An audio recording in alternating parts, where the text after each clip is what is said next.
خالد بن ولید رضی اللہ عنہ قسط نمبر 146 اپنا اسلامک اسٹوڈیو۔ ناظرین، مجاہدین اسلام کا تو یہ ایمان تھا کہ انہیں اپنے سالاروں سے جو احکام ملتے ہیں وہ دراصل اللہ تعالیٰ کے اور رسول اللہ صلی اللہ علیہ وسلم کی روح مبارک کے احکام ہوتے ہیں، اور ان احکام کی خلاف ورزی اللہ تعالیٰ کے عذاب میں پھینک دیتی ہے۔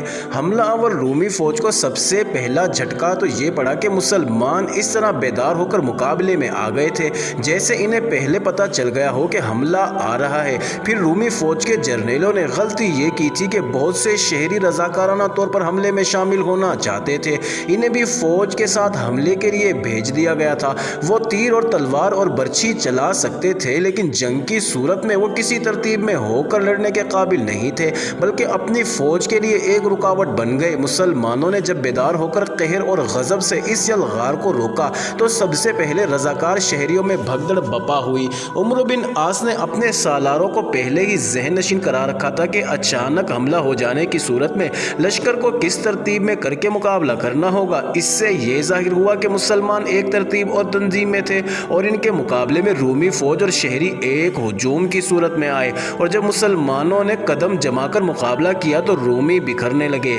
رومی سپاہیوں کو پہلا دھچکا تو یہ لگا کہ مسلمان تو جیسے پہلے ہی سے ہی بیدار تھے، اور پھر انہوں نے مشعلیں جلا لی تھی۔ رومی سپاہیوں کے لیے یہ خلاف توقع صورتحال ایک مصیبت بن گئی۔ مجاہدین نے ان کی بوکھلاہٹ سے پورا فائدہ اٹھایا۔ تھوڑی سی دیر میں مجاہدین اسلام نے رومی فوج کو دفاعی جنگ لڑنے پر مجبور کر دیا۔ عمرو بن عاص نے اپنے لشکر کو خاص طور پر یہ ٹریننگ دے رکھی تھی کہ دشمن قلعے سے باہر آ کر حملہ کرے تو کس طرح لڑنا ہے اور کیا چال چلنی ہے۔ مختصر یہ کہ دشمن باہر آئے تو ایک دستہ اس کے عقب میں جانے کی کوشش کریں تاکہ قلعے میں داخل ہو جائیں، اور اگر قلعے کے دروازے پہلے ہی بند ہو جائیں تو دشمن کی باہر آئی ہوئی فوج کو گھیرے میں لے کر آخری سپاہی تک ختم کر دیا جائے۔ مجاہدین کو اس قسم کی لڑائی اور عقب میں جانے کی چال کا خاص طور پر تجربہ حاصل ہو چکا تھا۔ اس سے پہلے وہ چند قلعے ایسے ہی چال چل کر لے چکے تھے۔ اب قلعہ بابلیون کے باہر مجاہدین اسلام نے دیکھ لیا کہ رومی فوج خندق پر پل پھینک کر آگے نکل آئی ہے، تو مجاہدین نے رومیوں کے پیچھے جا کر پلوں پر قبضہ کرنے کی کوشش شروع کر دی۔ سپہ سالار نے پہلے ہی ایک سالار اور اس کے دستے کو اس کام کے لیے مقرر کر دیا تھا۔ کچھ وقت بعد رومیوں نے دیکھا کہ مسلمان ان کے عقب میں آ رہے ہیں، اس سے ان کی بوکھلاہٹ اور زیادہ بڑھ گئی۔ انہوں نے خندق پار کر کے قلعے میں واپس جانے کی کوشش شروع کر دی، لیکن مجاہدین نے انہیں جانے نہ دیا۔ خندق کا ایک آدھ پل ہی رہ گیا تھا جو ابھی مسلمانوں کے قبضے میں نہیں آیا تھا۔ وہاں سے کچھ رومی زندہ پیچھے کو نکل گئے۔ خندق سے باہر رہنے والے رومیوں میں سے شاید ہی کوئی زندہ بچا ہو۔ بعض رومیوں نے خندق میں چھلانگیں لگا دی، لیکن تیر انداز مجاہدین نے مشعلوں کی روشنی میں انہیں تیروں کا نشانہ بنا لیا، اور اس طرح بہت سی لاشیں خندق میں بھرے پانی میں ڈوبنے اور تیرنے لگی۔ بہت تھوڑے رومی فوجی اور شہری قلعے میں واپس جا سکے۔ قلعے والوں نے جب دیکھا کہ ان کے فوجی تو پیچھے کو بھاگ رہے ہیں تو مقوقس کے حکم سے قلعے کے تمام دروازے بند کر دیے گئے تاکہ مجاہدین قلعے میں داخل نہ ہو سکے۔ مسلمانوں کو روکے رکھنے کے لیے مقوقس نے اپنی بہت سی فوج قربان کر دی۔ مورخوں نے اس لڑائی کو گھمسان کی لڑائی اور بڑی ہی خون ریز لڑائی لکھا ہے، اور بعض غیر مسلم مورخوں نے اسلام کے خلاف تعصب کو الگ رکھ کر یہ بھی لکھا ہے کہ ایک طرف صرف جذبہ اور عزم تھا اور دوسری طرف تعداد اور ہجوم پر بھروسہ تھا۔ جہاں ایک کے پاؤں اکھڑے پورا ہجوم اکھڑ گیا، لیکن مسلمانوں نے اپنے جذبے کو اور ان کے سالاروں نے اپنی عقل کو بہت تحمل سے استعمال کیا۔ اتنی زیادہ گھمسان کی خون ریز لڑائی رات ہی رات ختم ہو گئی۔ صبح ہوئی اور سورج کی کرنیں زمین پر اپنا نور پھیلانے لگی تو جدھر نظر جاتی تھی لاش نظر آتی تھی۔ کوئی زخمی ان لاشوں سے اٹھتا اور ایک دو قدم چل کر پھر گر پڑتا تھا۔ نیل کا پانی کناروں سے باہر آ گیا تھا، جھیلوں اور تالابوں کی صورت میں دور دور تک بکھرا ہوا تھا، اور یہ پانی مرنے والوں کے خون سے لال ہو گیا تھا۔ پانی میں بھی لاشیں گری تھی۔ خندق کا پانی بھی سرخی مائل ہو گیا، اور اس سے ہیبت ناک منظر سے مسلمانوں کے نعرے اٹھ کر گونج رہے تھے۔ بابلیون کا قلعہ بند شہر کے لوگ اور رومی فوج کے بھاگے ہوئے فوجی قلعے کی دیواروں پر کھڑے رات کی لڑائی کا انجام دیکھ رہے تھے۔ اوپر سے تو یہ بھیانک منظر اور ہی زیادہ خوفناک اور ہیبت ناک لگتا تھا۔ کہاں ان لوگوں کا یہ عزم کہ مسلمانوں کو شکست دینے کے لیے عورتیں بھی لڑیں گی، مگر ہوا یوں کہ مرد بھی جم کر نہ لڑ سکے اور کٹ مرے، یا جو بچے وہ بھاگ کر شہر میں پناہ گزین ہوئے۔ اگر شہر کے دروازے بروقت بند نہ کیے جاتے تو دیواروں کے اندر بھی یہی منظر ہوتا کہ رومیوں کی لاشیں بکھری ہوئی ہوتی۔ مقوقس کو اس کے مخبر نے بتایا کہ شہر کے لوگ اور فوجی دیواروں پر جا کر باہر کا منظر دیکھ رہے ہیں اور ان کے حوصلے جو پہلے ہی کمزور تھے بالکل ٹوٹ پھوٹ گئے ہیں۔ مقوقس نے یہ سنا تو غصے سے باہر نکلا اور حکم دیا کہ کوئی شہری یا فوجی دیوار پر نہ جائے سوائے ان فوجیوں کے جو قلعے کے دفاع کے لیے اوپر موجود رہتے ہیں۔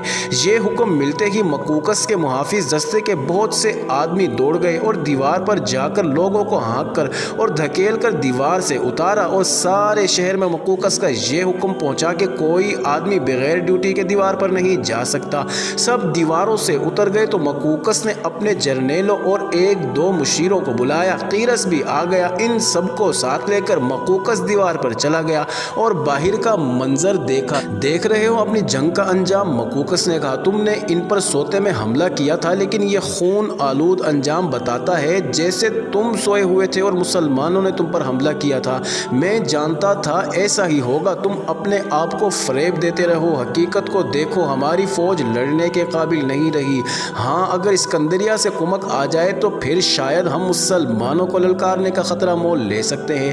مقوقس کے ساتھ جو جرنیل اور مشیر تھے وہ خاموشی سے سنتے رہے۔ ان کے پاس کہنے کو کچھ بھی نہ تھا۔ میں اب بھی کہتا ہوں ان سے صلح کر لو، مقوقس نے کہا، لیکن اب ہمیں جزیہ قبول کر کے صلح خریدنی پڑے گی۔ میں جانتا ہوں تم سب نے لوگوں کو اور فوج کو گرمایا تھا کہ میں انہیں مسلمانوں کا غلام بنانا چاہتا ہوں۔ تمہاری بہتری اسی میں ہے کہ اب جاؤ اور لوگوں سے کہو کہ جزیہ قبول کریں اور مسلمانوں کے ساتھ صلح کر لیں۔ مقوقس کا یہ فیصلہ بلا جواز نہیں تھا اور اس کے جرنیلوں کی خاموشی اور مشیروں کا سر جھکا لینا بھی بے معنی نہیں تھا۔ سب دیوار سے دیکھ رہے تھے کہ باہر ان کی فوج اور شہریوں کی لاشیں ہی نہیں بکھری ہوئی تھی بلکہ مجاہدین اسلام کا لشکر خندق کے آگے آ گیا تھا۔ خندق ہی ایک رکاوٹ تھی جو گزشتہ رات مسلمانوں نے رومیوں کے بچھائے ہوئے پلوں سے عبور کر لی تھی۔ خندق قلعے کی دیوار سے بہت دور تھی۔ دیوار اور خندق کے درمیان ہرے بھرے کھیت اور پھلوں کے باغات تھے۔ ان پر بھی اب مجاہدین اسلام کا قبضہ ہو گیا تھا۔ مقوقس بھی جانتا تھا اور اس کے جرنیل بھی جانتے تھے کہ مسلمان جب کسی قلعے پر یلغار کر دیتے ہیں تو قلعہ لے کر ہی دم دیتے ہیں۔ ان سب نے یہی بہتر سمجھا کہ اپنے لوگوں کو اور فوج کو اس حقیقت سے آگاہ کر دیا جائے کہ مسلمانوں کے ساتھ ان کی شرائط پر صلح کر لینے میں ہی اپنی عافیت ہے۔ لوگوں کو ہم قائل کر لیں گے۔ قیرس نے مقوقس سے کہا آپ اس سلسلے میں جو کارروائی کرنا چاہتے ہیں وہ کریں۔ لوگوں اور فوجیوں کو قائل کرنا تو کوئی مسئلہ ہی نہ تھا۔ اس وقت اپنے حملے کا انجام دیکھ کر ان کے حوصلے بری طرح ٹوٹ گئے تھے اور سارے شہر پر خوف و ہراس طاری تھا۔ پہلے جو لوگ نہیں مانتے تھے کہ مسلمانوں میں کوئی پراسرار قوت موجود، اب وہ بھی مان گئے ہیں۔ گزشتہ رات سے پہلے وہ اپنے آپ کو قلعے کی دیواروں کے اندر محفوظ سمجھتے تھے لیکن اب ان دیواروں سے بھی انہیں خوف آنے لگا تھا۔ مقوقس اپنے جرنیلوں اور مشیروں کو اپنے محل میں لے گیا اور سپہ سالار عمرو بن عاص کے نام ایک پیغام لکھوایا۔ میں امن اور خیر سگالی چاہتا ہوں، مجھے ملاقات کا ایک موقع دیں۔ میرے 2-4 رفیق ساتھ ہوں گے اور آپ اپنے 2-4 رفیقوں کو ساتھ رکھیں۔ ہم دونوں مل بیٹھ کر صلح سمجھوتے کا کوئی راستہ نکالیں گے۔ ہو سکتا ہے ہم کسی بہتر فیصلے پر پہنچ جائیں۔